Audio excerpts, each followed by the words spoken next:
Hello students, welcome to the next video. Today we are going to start the first chapter of the class 5 NCERT English, chapter 1 Wonderful Waste. We'll complete all the question answers and meaning of the story. So let's begin. Waste can be quite useful. Find out for yourself from the story.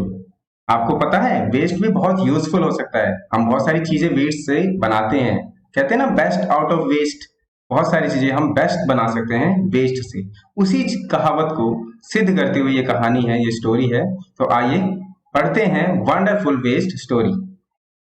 Once the maharaja of Travancore ordered a grand dinner in his palace. एक दिन त्रावणकोर के महाराजा, जो कि केरला में है, त्रावणकोर एक जगह है जो केरला में है, वहां के महाराजा ने ग्रैंड डिनर अपने पैलेस यानी महल में ऑर्डर किया कि आज शाम को एक ग्रैंड डिनर होगा। In the afternoon before the dinner, the Maharaja entered the kitchen to survey the dishes that had been prepared for the feast. उसी दोपहर राजा किचन में यह सर्वे करने के लिए आए कि आखिर शाम के डिनर में क्या बन रहा है। What are you going to do with those vegetable scraps? He asked the cook, pointing to the basket of scraps near the cook. महाराजा ने सब्जियों के छिलके से भरे टोकरी की तरफ इशारा करते हुए कुक से पूछा, तुम इन स्क्रैप्स का क्या करने जा रहे हो? The cook replied, they are waste. We will throw them away. लेकिन कुक ने जवाब दिया, यह सब तो वेस्ट है, हम इसे फेंक देंगे। You cannot waste all these bits and pieces of vegetables. तुम यह सभी pieces of vegetables को और bits को, टुकड़ों को, छिलकों को नहीं फेंक सकते। Find a way to use them. The Maharaja commanded sternly and walked away. महाराजा ने स्ट्रिक्ट होकर, कठोर होकर बोला कि इन सभी बिट्स को, टुकड़ों को, सब्जियों के छिलकों को यूज करने का कोई ना कोई तरीका ढूंढो, और वहां से चले गए। The cook was in a fix and kept staring at the vegetable scraps for some time.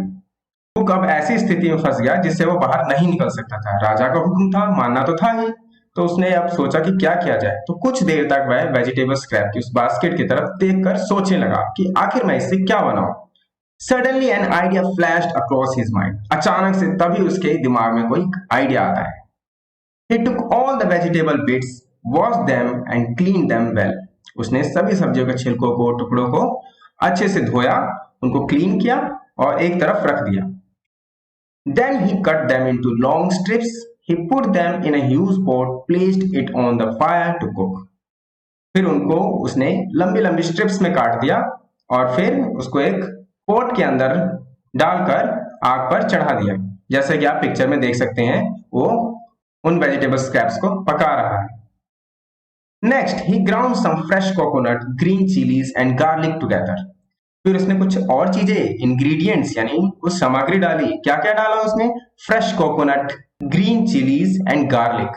Green chillies हरी मिर्च और गार्लिक यानी लहसुन। कुछ ये सामग्रियां उसने अपने उस पकवान में डाली। He added this paste and some salt to the cooking vegetables. उसने इन सब का पेस्ट बनाया। किस किस का? कोकोनट का, ग्रीन चिलीज का और गार्लिक का। इन सब का पेस्ट बना के उसने उस डिश में डाल दिया और उसके बाद उसमें थोड़ा सा नमक मिलाया।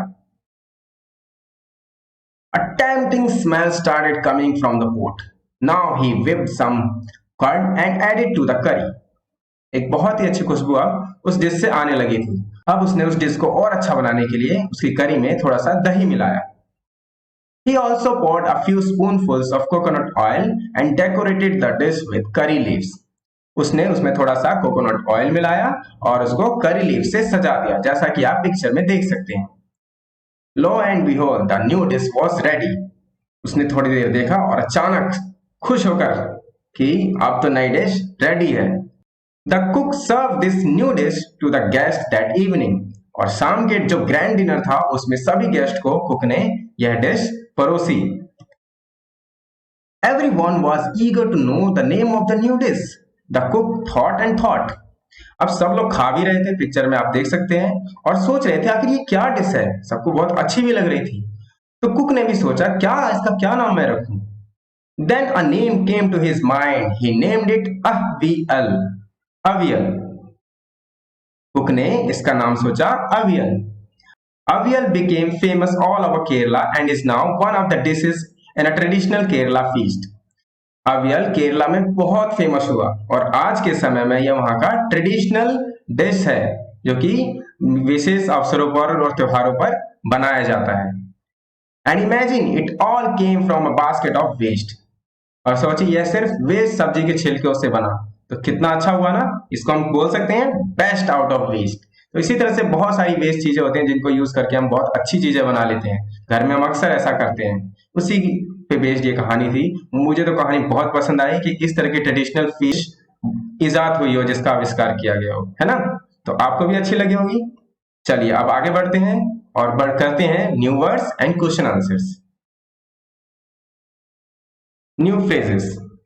इन अ फिक्स, इसका मतलब होता है a situation hard to escape from, ऐसी स्थिति जिससे बचना मुश्किल हो।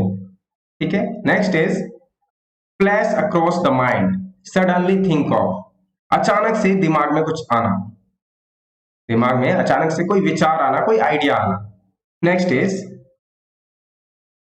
लो एंड बिहोल्ड, इसका अर्थ है लुक व्हाट अ सरप्राइज, देखकर अचानक से खुश हो जाना कि कितना अच्छा सरप्राइज है, देखकर हैरान हो जाना। नेक्स्ट इज ट्रेडिशनल फीस्ट, इसको हम ये भी कह सकते हैं कि विशेष अवसरों पर जो हमारे घर में खाना या पकवान बनता है वो डिशेज जो होती हैं। या फिर यहाँ पे दिया गया है hearty meal for many guest served on a special occasions, मतलब विशेष अवसरों पर मेहमानों को परोसे जाने वाला पकवान। तो आई होप आपको सभी न्यू फ्रेजेस समझ में आ गए होंगे। ठीक है, बढ़ते हैं आगे क्वेश्चन आंसर्स की तरफ। Reading is fun. First question is what were the preparations in the palace for, palace में, महल में किस तरह की प्रिपरेशंस चल रही थी। तो आप बताइए किस तरह की प्रिपरेशन चल रही थी। याद कीजिए चैप्टर में अभी हमने पढ़ा ग्रैंड डिनर की। ठीक है, there were preparations for a grand feast in the palace. ध्यान रखिए फीस्ट एक तरह से दावत को भी कह सकते हैं। ठीक है। Next, why did the Maharaja go into the kitchen in the afternoon, Maharaja दोपहर के समय में किचन में क्यों जाते हैं। The Maharaja went into the kitchen in the afternoon to survey the dishes that had been prepared for the feast. Maharaja kitchen में इसलिए जाते हैं ताकि वह जान सके कि आखिर शाम के खाने में दावत में क्या बन रहा है। Next, what had the cook planned to do with the vegetable scraps? Cook ने वेजिटेबल्स के लिए क्या सोच रखा था कि उनके साथ क्या करेगा। The cook had planned to throw away the vegetable scraps. Cook ने तो पहले ऐसा कुछ नहीं सोचा था कि उससे कुछ बनाया जाएगा, वो तो राजा के कहने पर उसने सोचना शुरू किया। तो कुक ने पहले तो सोचा था कि इनको हम फेंक देंगे। Question number 4, ingredients are the things that are used to make a dish. Circle the ingredients of avial in the box below. Avial में क्या क्या इंग्रेडिएंट्स डाले गए थे, सामग्री डाली गई थी, उनको आपको इसमें बॉक्स में ढूंढना है और उनको सर्कल करना है। चलिए ढूंढते हैं। बताइए क्या चिलीज डाली गई थी। यस, चिलीज ऐड की गई थी। ग्राउंडनट, ग्राउंडनट नहीं किए गए थे। वुड नहीं किए गए थे। Vegetable scraps, yes vegetable scraps की ही तो डिश थी। नेक्स्ट, कोकोनट, यस डाले गए थे। रोस्टेड पीनट्स नहीं डाले गए थे। कर्ड, यस डाले गए थे। पॉट, पॉट में तो बनाया गया था तो वो इंग्रेडिएंट नहीं है, वो तो यूटेंसिल है। गार्लिक, यस गार्लिक डाली गई थी। ब्रोकन बैंगल्स, टूटी हुई चूड़ियां तो नहीं डालेंगे, बिल्कुल गलत। बास्केट नहीं, बास्केट भी नहीं। करी लीव्स डाली गई थी। तो ये इंग्रेडिएंट्स थी। क्या क्या थे, chillies, vegetable scraps, coconut, curd, garlic, curry leaves. तो ध्यान रखेंगे ये 6 जो इंग्रेडिएंट्स है वो अवियल में डाले गए थे। बढ़ते हैं नेक्स्ट क्वेश्चन पर। Question number 5, state whether the following are true और फॉल्स। हमें ट्रू और फॉल्स बताना है कि कौन सा स्टेटमेंट गलत है, कौन सा सही है। First, the king had ordered a dinner in the palace. King ने पैलेस में डिनर ऑर्डर किया था, यानी दावत के लिए कहा था, तो बिल्कुल सही बात है, इसको हम कह सकते हैं true. Second, no one had heard of और टेस्टेड अवियल बिफोर। किसी ने भी अवियल को पहले ना तो सुना था और ना ही उसको टेस्ट किया था, ये भी बात बिल्कुल सही है, तो true. Third, the cook had plan to make another dish using the vegetable scraps. Cook ने एक और डिश सोची थी वेजिटेबल स्क्रैप्स से बनाने की, लेकिन कुक ने पहले ऐसा तो कुछ नहीं सोचा था, तो इसको हम बोलेंगे फॉल्स। गुड, बढ़ते हैं आगे। Next exercise is a recipe is a list of directions to prepare a dish. Recipe क्या होती है? किसी भी डिश को बनाने की एक विधि होती है, तरीका होता है। The following sentences are not in order for preparing a meal, number them in the correct order. नीचे जो आपको सेंटेंसेस दिख रहे हैं ये स्टेप्स हैं अवियल को बनाने के, लेकिन ये सही ऑर्डर में नहीं है। हमें क्या करना है? इनको सही ऑर्डर में लगाना है। तो जैसे फर्स्ट नंबर पे यहाँ पे ऑलरेडी दिया हुआ है, देख सकते हैं आप, 1 ऑलरेडी लिखा हुआ है, wash and clean the mix of vegetable bits. तो ये फर्स्ट स्टेप है। सेकंड स्टेप ढूंढते हैं, क्या हो सकता है? सोचिए। Cut the vegetable scraps into long strips. हम वेजिटेबल स्क्रैप्स को लॉन्ग स्ट्रिप्स में काटेंगे। थर्ड क्या होगा? Green some coconut, green chillies and garlic. कुछ कोकोनट, ग्रीन चिलीज और गार्लिक को हमें पेस्ट बना लेना है, ग्राइंड कर लेना है। Fourth is whip some curd and mix it in. आपको कुछ दही जिसमें मिलानी है और उसको अच्छे से मिक्स कर लेना है। Fifth is pour some coconut oil on top। थोड़ा सा नारियल का तेल उसके ऊपर गिराएंगे। Next is decorate with curry leaves. इसको फिर करी लीव से सजा दीजिए and your avial is ready. तो ये सीक्वेंस है हमारा, ठीक है? तो आप अच्छे से कर सकते हैं। चलिए नेक्स्ट क्वेश्चन पे बढ़ते हैं। Question number 2 is given in the box are some things that children do after they reach home from school। नीचे कुछ एक्टिविटीज हैं जो बच्चे करते हैं कब? जब आप स्कूल से घर पहुंचते हैं। Choose 5 things that you do when you reach home from school, write them in order। 5 चीजें आपको इसमें से चुननी है और उनको ऑर्डर में लिखना है, जैसे जैसे आप करते हैं। मैंने अपनी तरफ से 5 लिखा है, आप चाहें तो इनको चेंज करके और लिख सकते हैं, ठीक है? देखते हैं मैंने क्या लिखा है। First I put my school bag. सबसे पहले मैं अपना स्कूल बैग रख देता हूं। Then I change out of school uniform. उसके बाद मैं अपना स्कूल यूनिफॉर्म चेंज कर देता हूं। Next I wash up. उसके बाद मैं अपने हाथ मुंह अच्छे से धो लेता हूं। After that I have lunch. और उसके बाद मैं लंच करता हूं। Finally I sleep for a while. क्योंकि थक जाते हैं तो थोड़ी देर के लिए मैं सो जाता हूं। तो ये 5 एक्टिविटीज थी जो मैं करता हूं स्कूल आने के बाद से। तो हो सकता है आप भी कुछ इसी तरह से करते हैं, तो आप अपनी तरफ से कोई 5 सेंटेंस चुनिए और इसी तरह से लिख लीजिए। बढ़ते हैं आगे। Let's talk. चलिए बात करते हैं। The Maharaja was a wise man and order the cook to use the vegetable scraps instead of throwing them away. Maharaja बहुत ही समझदार व्यक्ति थे। उन्होंने कहा कि वेजिटेबल स्क्रैप्स को फेंकिए मत, इसको यूज कीजिए। तो इसी तरह से name some of the things which are thrown away at home और इन स्कूल। तो इसी तरह से बहुत सारी चीजें हमारे घर पे और स्कूल में फेंकी जाती हैं, उनके नाम हमें लिखने हैं। Next, sit in groups of 4 and think of interesting ways in which they can be made useful. तो ये आपको करना है कि वो चीजें कैसे आप यूजफुल तरीके से उनको यूटिलाइज कर सकते हैं, उनसे कुछ बना सकते हैं, ठीक है? Put up your findings on the class board. और उसके बाद आपने जो भी डिस्कशन किया वो आपके क्लास बोर्ड पे आपको लिखना है, ठीक है? हमारे घर में क्या क्या हो सकता है waste? Vegetable scraps, left over foods. और स्कूल में क्या हो सकता है? Paper scraps, left over foods, जो बचा हुआ खाना है। इसके अलावा बहुत सारी चीजें हो सकती हैं जो आपके घर में निकलते हैं, वो आप वो लिख सकते हैं, ठीक है? Next question, word building. The first question is some words have more than one meaning. कुछ वर्ड्स के एक से ज्यादा मीनिंग होता है ना? For example point. पॉइंट का मीनिंग क्या है? नाउन के तौर पे देखें, अ डॉट इन प्रिंट और राइटिंग। एक डॉट को भी हम पॉइंट कहते हैं, और फुल स्टॉप को भी तो पॉइंट कह सकते हैं। डेसिमल भी पॉइंट होता है। The number you score in a game. और गेम में जो स्कोर करते हैं बोलते हैं ना आपके, you score 4 points, you score 10 points. और वर्ब के तौर पर कह सकते हैं टू शो और कॉल अटेंशन टू समथिंग। जैसे कहते हैं ना पॉइंट आउट करना, यानी इशारा करना एक तरफ, तो ये वर्ब के तौर पर यूज होता है। तो देखा आपने, पॉइंट के बहुत सारे मीनिंग है। इसी तरह से look up the following words in the dictionary, they may have more than one meaning, list these meanings.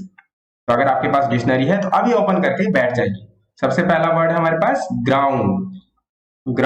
तो इसके लिए मैंने कुछ सर्च किया, आप भी सर्च कीजिए अपनी डिक्शनरी में क्या क्या वर्ड है।